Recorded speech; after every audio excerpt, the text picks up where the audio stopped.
목사가 하는 일이 쉬울 것 같지만 매우 어려운 일이라고 저 자신도 생각을 합니다.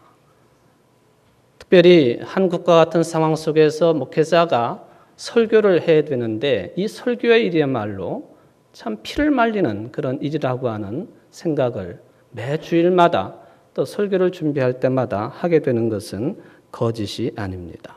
더군다나 우리나라 국내 정세가 너무나 양분화되어 있고 또 서로를 위로하고 격려하기보다는 물어뜯는 일에 그것이 일상화되어 있는 이런 현실 속에서 성직자들이, 설교자들이 어떤 설교를 해야 되고 어떤 강론을 해야만이 앉아있는 청중들이, 성도들이 좋아할 것이냐, 이 점에 매몰되다가 보니까 설교가 설교답지 못한 설교로 전락되는 경우가 너무나 많기 때문에 그렇습니다. 그런데 오늘날 설교하는 사람들만 이런 고민을 가졌던 것이 아니고 그 옛날 수천 년 전에 하나님의 말씀을 선포하던 예언자들 가운데에도 이러한 기도 제목을 가지고 고민을 했던 흔적이 있다고 하는 것을 오늘 본문 말씀을 통해서 저는 찾게 되었습니다. 즉 이사야도 오늘날의 목사들, 설교하는 사람들과 비슷한 심정을 가지고 기도했다 하는 그런 이야기가 되겠습니다. 오늘 본문의 시대적인 배경은 역시 바벨론의 포로 시기가 되겠습니다. 하나님의 택한 백성인 유대 민족들에게는 가장 치욕스럽고 고통스러운 때였습니다. 다윗 솔로몬 왕조가 무너졌죠. 예루살렘 성전이 완전히 파괴가 되었죠. 백성들은 바벨론의 식민 통치를 받고 유대의 많은 지도자들, 기술자들, 사회적으로 인정받는 사람들은 다 포로로 잡혀갔습니다. 한마디로 말하면 한 민족의 삶의 모든 분야에 거대한 바벨론 제국이 권위를 앞세우고 기세등등하게 세워져 있기 때문에 속으로 보면은 하나님의 택한 백성들이지만은 겉으로 볼 때에는 대단한 열등감 속에 살 수밖에 없는 유대 민족, 그 시대를 배경으로 한 이사야 예언자의 말씀 선포가 되겠습니다. 저들의 심신은 지칠 대로 지쳐 있는 상태였습니다. 이렇듯 심신이 피폐해지고 힘들어하는 동족을 향해 이사야는 하나님의 말씀의 명령을 받는데 바로 그래서 오늘 1절의 시작이 위로하라 였습니다. 저들을 가서 위로해줘라. 한 번으로 그친 게 아니라 저들을 위로해라. 위로하라. 두 번씩이나 위로를 강조하는 말씀으로 오늘 본문이 시작이 됩니다. 도대체 이 처참한 상황 속에 있는 유대인들에게 무엇이 진정한 위로가 될 수가 있겠습니까? 이사야가 이 점을 가지고 고민을 하게 되었습니다. 근데 아무리 생각해도 또 하나님께서도 판단하실 때 이 유대 민족에게 가장 극적인 위로의 상황이라고 하는 것은 자기 고향으로 돌아가는 것입니다. 조국으로 돌아가는 것이죠. 성전이 있는 예루살렘 땅을 다시 밟아보는 것이 저들에게는 실질적인 희망이요, 제일 큰 위로가 된다고 하는 것이죠. 그런데 아직도 그런 조짐은 요만큼도 보이질 않습니다. 누구도 희망의 노래를 할 수 없는 그런 상태였습니다. 이런 상황에 유대인들을 향해 이사야는 하나님께로부터 정말 구체적인 희망을 제시하라고 하는 명령을 받게 된 것입니다. 하나님이 말씀하십니다. 야, 너 가서 저들을 위로해라. 왜냐하면 노역의 때가 끝나지 않았느냐. 죄악이 용서받지 않았느냐. 그 죄 때문에 결과로 벌을 패나 받지 않았느냐. 이제 모든 잘못에 대한 대가를 치렀으니까 원상 회복을 시켜야 되겠다. 저들에게 이런 말로 위로하라고 하나님께서 명령을 하셨습니다. 그런데 이사야는 이런 말씀을 듣고는 굉장히 당황스러웠습니다. 어떻게 그런 말씀을 전할 수 있겠는가? 고민이 됩니다. 왜? 고향으로 돌아갈 수 있는 기미는 전혀 보이지 않는데 당신들 내가 보니까 고향으로 돌아갈 수 있겠습니다 라고 말했다가는 혹세무민하는 거짓 예언자가 될 수도 있기 때문에 고민이 됩니다.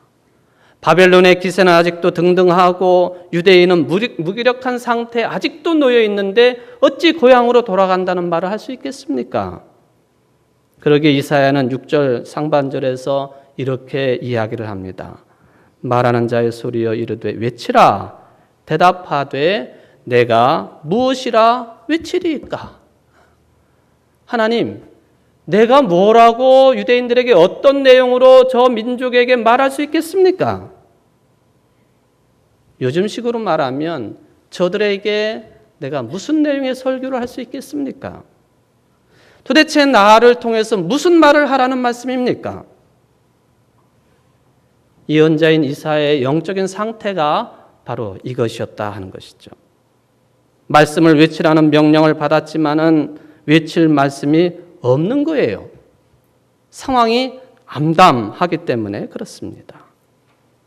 사실 이사야는 이런 식의 말을 오늘 본문에서만 한 것은 아니죠. 유명한 이사야의 그 소명에 관한 말씀이 이사야서 6장에 기록이 되어 있습니다만은 이 여기에 기록되어 있는 내용을 보면은 이렇게 되어 있습니다. 우시야 왕이 죽던 해에 이사야가 성전에서 하나님의 소명을 받게 되는데 그때 내가 말하되 화로다 나여 망하게 되었도다. 나는 입술이 부정한 사람이요 나는 입술이 부정한 백성 중에 거주하면서 만군의 여호와이신 왕을 배웠음이로다 하였더라. 그때 그 서랍 중에 하나가 부젓가락으로 제단에서 집은 바 핀 수출 손에 가지고 내게로 날아와서 그것을 내 입술에 대며 이르되 보라 이것이 내 입에 닿았으니 네 악이 제하여졌고 내 죄가 사하여졌느니라 하더라. 내가 또 주의 목소리를 들으니 주께서 이르시되 내가 누구를 보내며 누가 우리를 위하여 갈꼬 하시니 그때 내가 이르되 내가 여기 있나이다 나를 보내소서 하였더라. 이사야는 이런 체험을 이미 소명 당시부터 가지고 있었던 사람이에요. 그런데 오늘 40장에서 이스라엘 백성들에게 위로를 선포하라, 저들의 죄악이 다 사해졌다 선포하라 하는 이 말씀 속에서 이사야는 똑같은 고민을 합니다. 하나님, 내가 무슨 말을 할 수 있겠습니까? 도대체 내가 무슨 말을 할 수 있습니까? 이거는 예언자들뿐만 아니라 오늘날 모든 설교자들이 가지고 있는 영적인 고민이 되겠습니다. 왜? 듣는 자들이나 또 우리 모든 상황에 주변의 상황이 암담하기 때문에 그래요. 뭔가 풀려지는 기미가 전혀 보이질 않기 때문에 그렇습니다.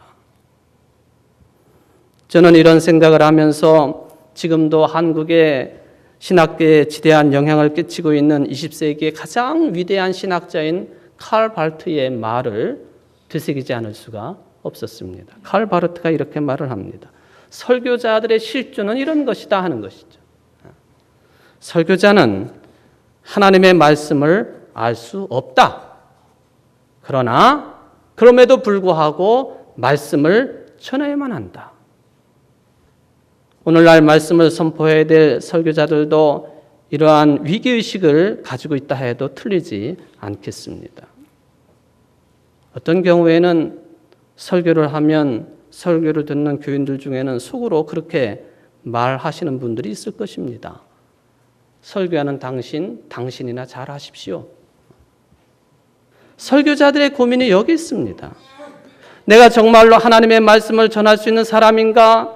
그럴 만한 인격이 있으며 그렇게 바른 언어 생활을 하고 있고 모든 사람들을 하나님을 사랑하듯이 진실로 사랑하면서 실제적인 삶을 살아가고 있느냐? 이런 질문들 앞에 설교자들은 한없이 나 자신을 바라보며 작아질 수밖에 없습니다.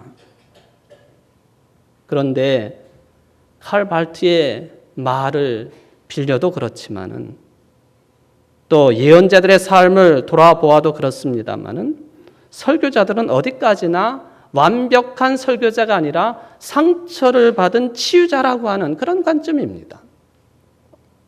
그러기에 부족하지만 하나님의 부름을 받고 부족하지만 말씀을 선포하라고 선택된 한 인간인 것입니다.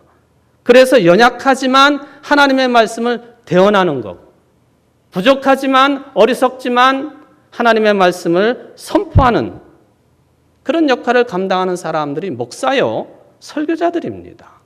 왜? 하나님의 명령이 들어있기 때문에 그렇습니다. 그렇다면 이러한 설교를 듣는 성도들은 어때야 되겠는가? 겉으로 보면은 말하는 사람을 볼 수밖에 없지만 여러분들의 영혼은 이 말하는 자의 입을 통해서 나오는 하나님의 음성을 듣고 위로를 받고 그 하나님의 말씀대로 행하려고 노력하는 자세가 성도들이어야 된다고 하는 것이죠. 여러분들 모두가 그런 거룩한 무리들이 되시기를 주의 이름으로 간절히 바랍니다. 위로라고 하는 단어가 영어로 comfort라고 되어 있습니다. come, 함께. fort라고 하는 말은 라틴어 힘을 돋우어 준다. 함께 힘을 돋운다. 이게 이 말이 합쳐져 가지고 영어의 위로라고 하는 단어가 형성이 됩니다. 고통받는 사람과 함께하여 용기와 힘을 북돋아 주는 것, 그것이죠. 고통과 아픔을 겪어본 사람이 또다시 고통받는 사람과 함께 해줄 때에 바로 그 자리가 새 힘을 공급받고 진정한 위로를 얻을 수 있는 길이 된다 하는 의미가 영어의 위로라고 하는 단어 속에 들어 있습니다. 유명한 헨리 나우엔이라고 하는 사람이 있죠. 상처 입은 치유자라고 하는 그런 책을 냈습니다만 그 책 속에서 나우엔이라고 하는 사람은 누가 상처 입은 치유자냐? 바로 예수님께서 상처 입은 치유자라고 하는 주장을 했습니다. 구약성경 이사야서 53장 말씀을 읽어보면은 이사야가 예수님 그리스도에 대한 예언의 말씀 중에 이런 말씀을 남겨놓았습니다. 그가 찔림은 우리의 허물을 인함이요 그가 상함은 우리의 죄악을 인함이라. 그가 징계를 받음으로 우리가 평화를 누리고 그가 채찍에 맞음으로 우리가 나음을 입었도다. 이 예언의 말씀대로 그리스도이신 예수님께서는 십자가를 걸머지시고 갈보리산을 오르시면서 채찍에 맞기도 하고 창으로 찔림을 당하기도 해서 깊은 상처를 입으신 분이십니다. 우리 개신교에서는 잘 말하지 않지만 가톨릭에서는 이 예수님이 입은 상처, 그것도 약한 상처가 아니라 아주 깊은 상처가 5군데 있다. 그렇게 이야기를 합니다. 성경에 근거한 이야기죠.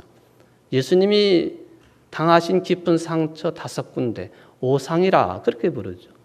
양 손바닥에 대못이 박히시고 또 발이 포개진 상태에서 그 위에 큰 대못을 박아가지고 2발을 꿰뚫고 그 못이 나무에 십자가에 박히게 되어 있고 나중에 로마 병정들이 예수님의 오른쪽 옆구리에 창을 찔러가지고 그 창끝이 예수님의 심장을 터뜨려서 빨리 죽게 만든 양손에 양발에 그리고 옆구리에 5군데 상처를 이야기를 합니다.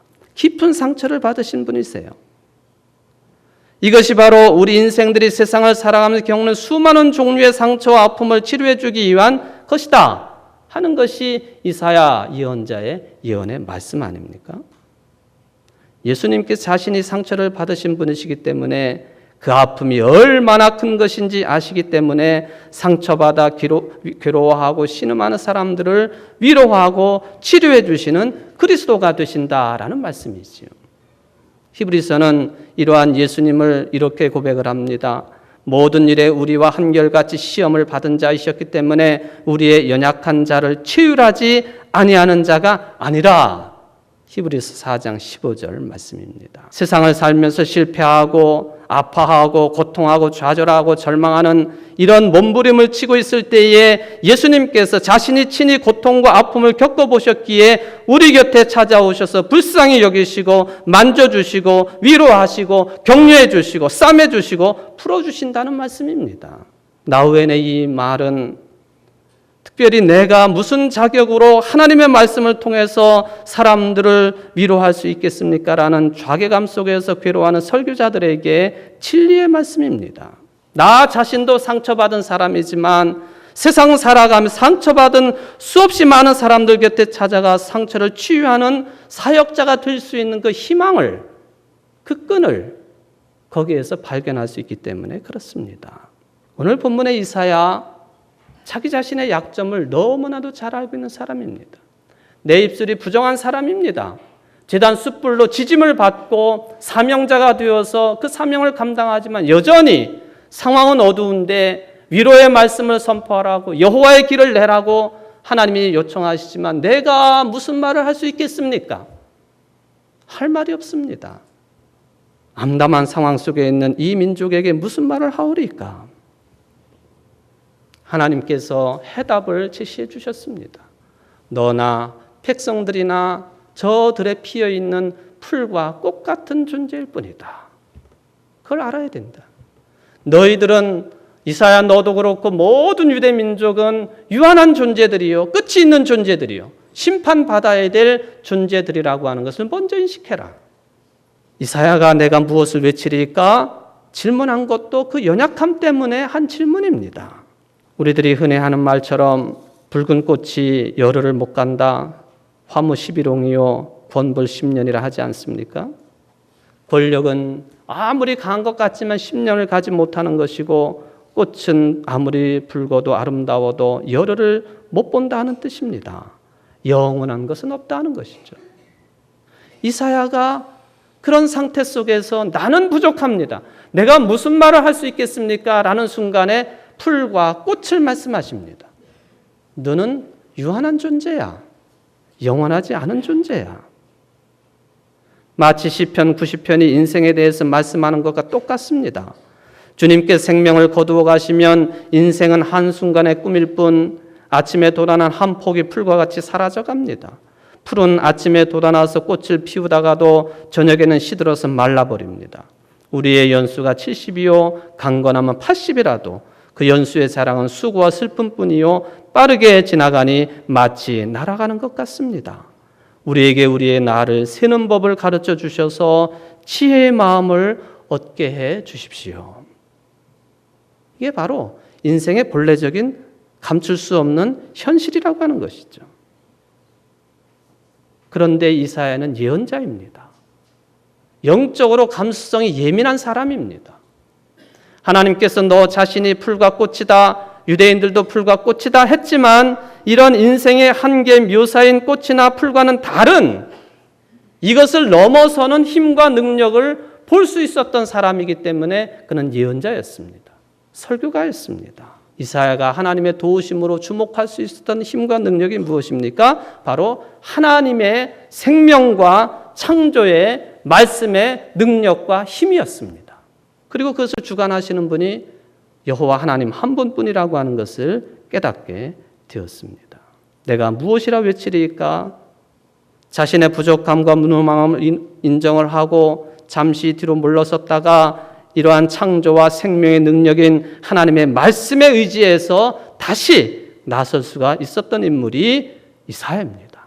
이사야가 말씀의 능력에 사로잡혀서 외치는 자의 소리에 다시 사로잡혔습니다. 다시는 못한다고 핑계할 수가 없게 되었습니다.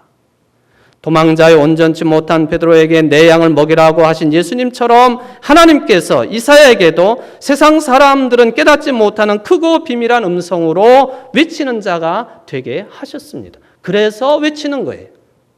그래서 설교하는 것입니다. 도망할 수밖에 없는 존재이지만 하나님이 명령하시고 말씀의 능력과 힘을 주시니 외치는 자가 되는 것이다 하는 그런 이야기가 오늘 본문에 들어 있습니다. 그리고는 이사야가 훨씬 담대하게 하나님의 말씀을 외칩니다. 무엇이라 외쳤습니까? 너희의 하나님을 보라. 다르게 번역을 해보면 보라, 너희의 하나님이 오신다. 그 말씀을 담대하게 선포하게 되었습니다. 참으로 놀라운 말씀이죠. 이게 예언자들만이 가질 수 있는 영적인 상상력이라고 볼 수가 있겠습니다. 위로하라 하시고 그 다음에 힘을 주시고 다시 선포하게 하신 내용이 하나님을 보라 하고 외치는 말씀이었습니다. 위로받아야 될 인생이지만 하나님을 보라고 외칠 수 있는 입장이 된 예언자 이사야의 현실을 그리고 그의 희망을 다시 찾게 됩니다. 그런데 이 위로라고 하는 것이 사람으로서는 불가능하다는 것이죠. 꽃과 풀처럼 사라질 수밖에 없는 사람들을 통해서 무슨 위로가 가능하겠습니까? 그러므로 하나님을 보는 것이야말로 이 연약한 인간의 실존 그리고 선포자로서의 위기의식으로부터 넘어서서 동시에 이 모든 현실을 감싸 안을 수 있는 유일한 길이 참된 위로가 바로 하나님을 보는 것을 통해서 가능해진다 하는 것을 선언을 했습니다.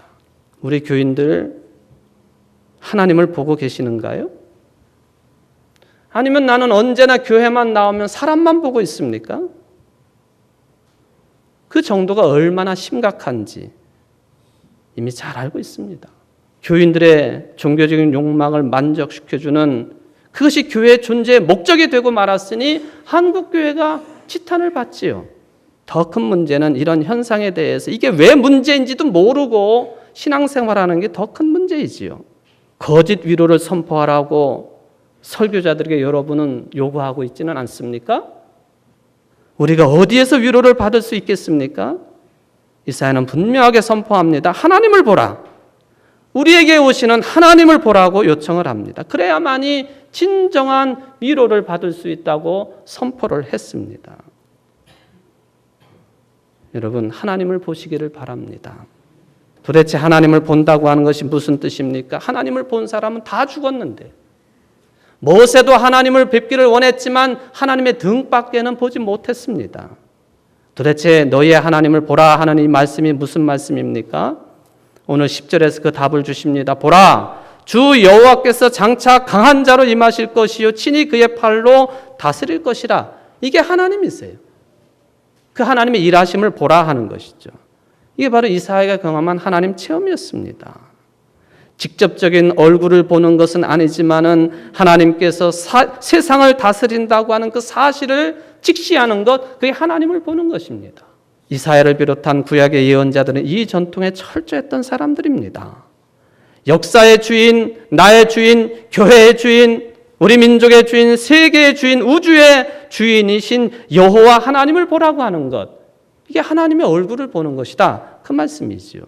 세례자 요한이 자기에게 오고 계시는 예수님을 보고는 이렇게 말하지 않았습니까? 보라, 세상 죄를 지고 가는 하나님의 어린 양이로다. 그게 하나님의 강하신 일이에요. 즉 예수님을 보는 것이 예수님이 하시는 일을 느끼고 체험하는 것이 곧 하나님을 본 것이다. 그리고 예수님께서는 내가 곧 길이요 진리요 생명이다 말씀을 하셨습니다. 상투적이라고 생각하시는 분, 인류와 세계를 구원한 다른 길이 있으면 제시해 보시기 바랍니다. 설교가인 나인 하나님의 말씀 안에서 이 길을 찾는 사람이니까 성경의 증언에 따라서 말씀을 할 뿐입니다. 세상 죄를 지고 가는 하나님의 어린 양을 보라.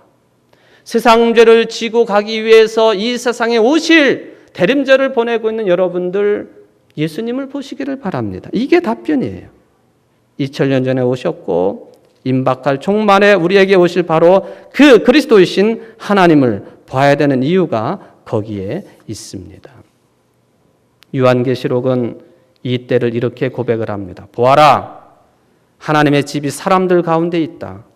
하나님이 그들과 함께 계실 것이요 그들은 하나님의 백성이 될 것이다. 하나님이 친히 그들과 함께 계시고 그들의 눈에서 모든 눈물을 닦아주실 것이니 다시는 죽음이 없고 슬픔도 울부짖음도 고통도 없을 것이다. 이전 것들이 다 사라져버렸기 때문이다.